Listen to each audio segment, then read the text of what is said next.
هیواد په ګوټ ګوټ کې د ژبژغورنې غورځنګ مینوالو او دغې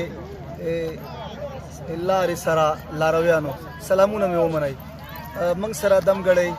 د معارف په ملي جشنواره کې د هیواد ځلانده ستوری قدرمن د ابوبکر ځلاند صاحب